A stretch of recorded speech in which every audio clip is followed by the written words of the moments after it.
get ready for the presentation by Henrique Pötter. She's with the University of Pittsburgh.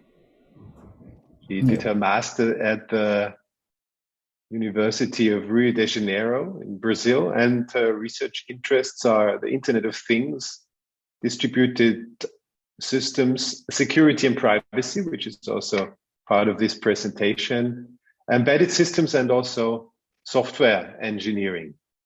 She's going to present her work via video. It's called Towards Privacy Preserving Framework for Non-Intrusive Load Monitoring. And this is, as I said, joint work with her colleagues. And please, Faisal, if I may ask you to start the video now. So far, I cannot see anything. Okay.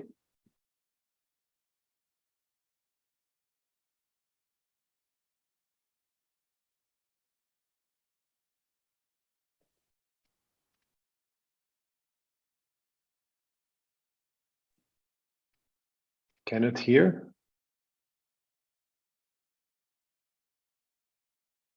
Can the others hear the sound? I cannot hear any sound from the video. Me neither. No. Yeah, me neither. I guess whoever is sharing, they have to share and check the use system sound box. Exactly. Faisal, can you check the use system sound? Thank you. You have to stop sharing and share again. Yeah.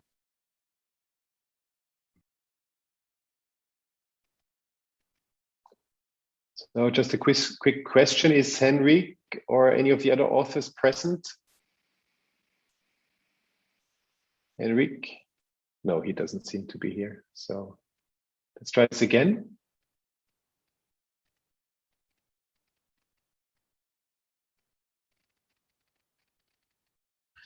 So smart meters are becoming pervasive and common in the houses of many countries. In 2019 alone, its global market size was already of 21 billion, with a projection of growth of 85% by 2027. Now, these devices can collect fine-grained power consumption from data from houses, and while this data could be used in many applications, such as energy efficiency and to provide better insight to users, it can also lead to privacy risks. And an attacker could use this data to infer appliance usage, profile user behavior, and even infer house occupancy. Now, since this data is already centralized in utility companies, they could be easily used in more sophisticated applications. One common way of exploiting this data is by using non-intrusive load monitoring techniques to disaggregate individual appliances load from the whole house power consumption. Now, one advantage of NILM is that it does not rely on the instrumentation of power meters on every appliance. However, these models require users to send data with even finer granularity, which could increase the privacy risks.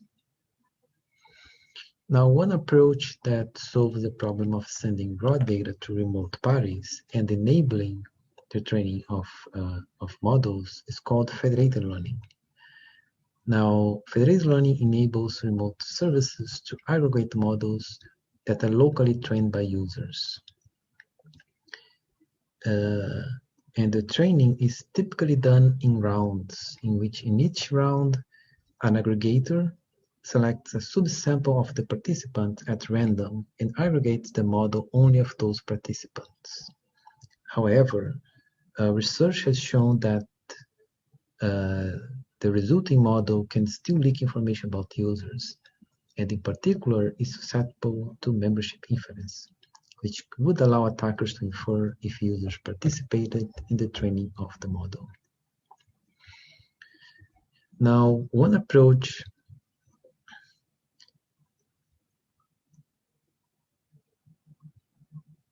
that can be used to solve this is called differential privacy. And within the differential privacy framework, the training and the procedures would still be the same, with the only difference that a differential private noise would be added either locally by the users or in the aggregated model. And this would allow a controlled information leakage on the final resulting model. However, it's important to notice that at each training round, as the aggregator combines different user models, it would increase the information leakage. So at each round, the model would spend more of the epsilon budget available. Now, one downside of federated learning, and especially from differentially private federated learning mechanisms, is that they can affect models in unpredictable ways, requiring experimental validation to ensure that the performance is still acceptable. And another issue is that interpreting the differentially private epsilon value is, in terms of success rate of no attacks, is not obvious. And finally, validating these models can be complex and labor-intensive, requiring the integration of multiple solutions from different areas, simulating the federated environment, and properly formatting the data to fit different models. So here we propose the framework to systematize and facilitate the study and evaluation of new models by simulating the differentially private federated learning environment. The goal is to provide tools and predefined and customizable functions to guide developers in the task of modeling and evaluating new models along the usual machine learning modeling workflow, which goes from the model selection, data collection, data processing, model training, or federated training in this case, model evaluation, and then finally assessing the privacy risks. So the framework implements a layered design with key decoupled components, allowing the customization that fits new model needs in the federated learning setting. The framework is organized in 3 layers. So the first layer is the data processing, in which we leverage the NILM toolkit. The federated learning layer, which we are currently use the TensorFlow federated and TensorFlow privacy, and the evaluation layer. Now in the data processing layer, it defines, the developer defines the privacy requirements in terms of epsilon budget, number of clients, and noise multiplier are added by the differentially private mechanism, and implements the data preprocessing logic. It allows the customization of the data transformation functions and has the integration with NILM toolkit datasets. The NILM toolkit is a well-known library with many functions to disaggregate power. The goal of this layer is to streamline data processing for training NILM models.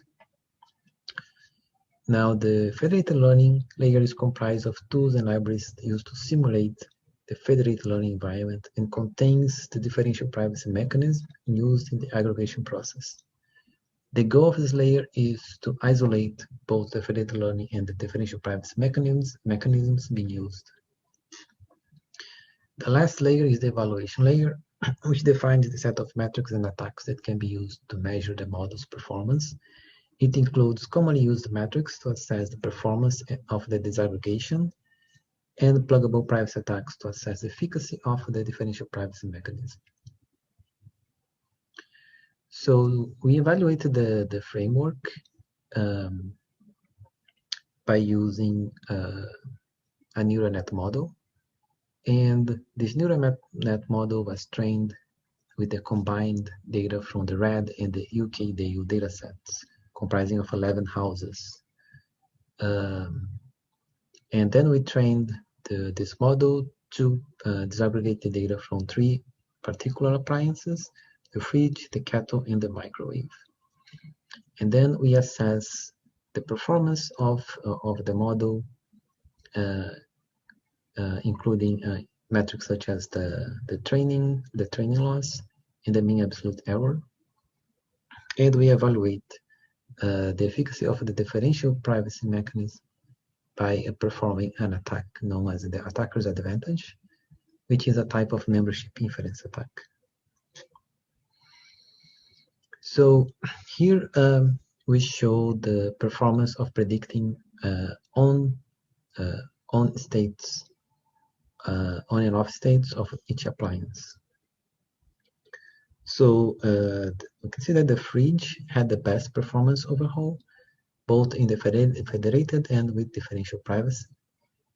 However, the microwave had a big hit with the use of differential privacy, and as well as the kettle also had a big hit with the use of differential privacy. Now here we have the mean absolute error of the power consumption of the disaggregated power consumption of each appliance. And here again, the fridge shows a better prediction overall. Now, we hypothesize that this is possibly because the fridge has a more distinct and repetitive power consumption signature when compared to the microwave and to the kettle, so that the neural net probably was able to learn that better when compared to the other appliances.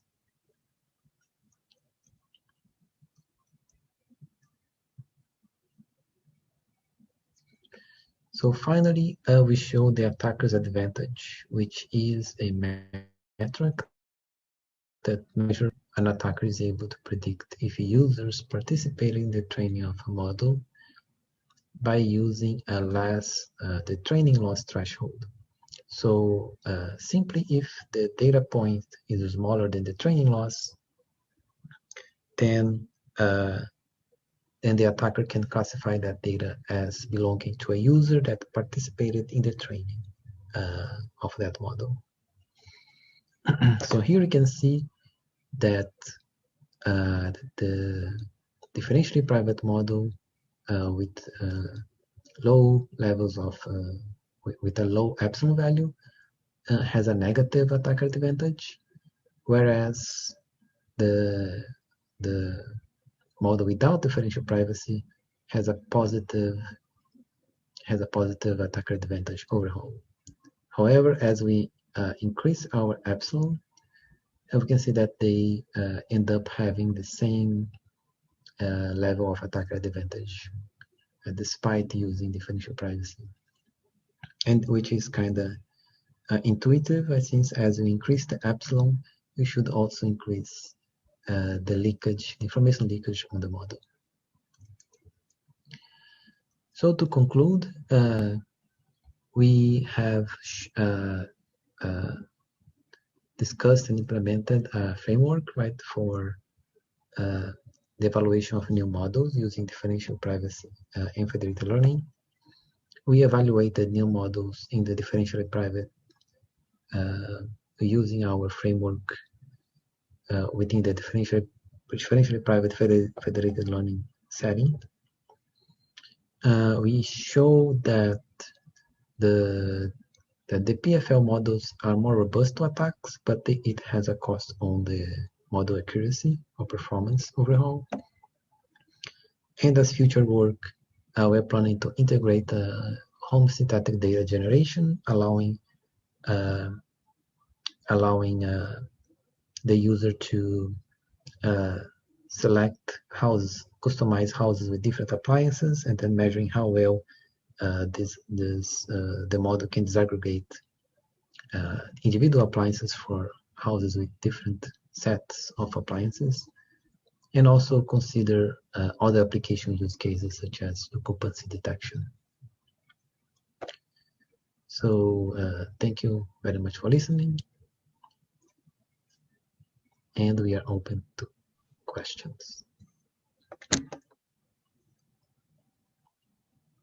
Very interesting. I'm sure there would be a couple of questions on this. I would ask you to direct these questions to our Slack channel, unless Henrique has appeared on our Zoom session now, which is not the case. So please direct any questions to the Slack channel and we will answer them.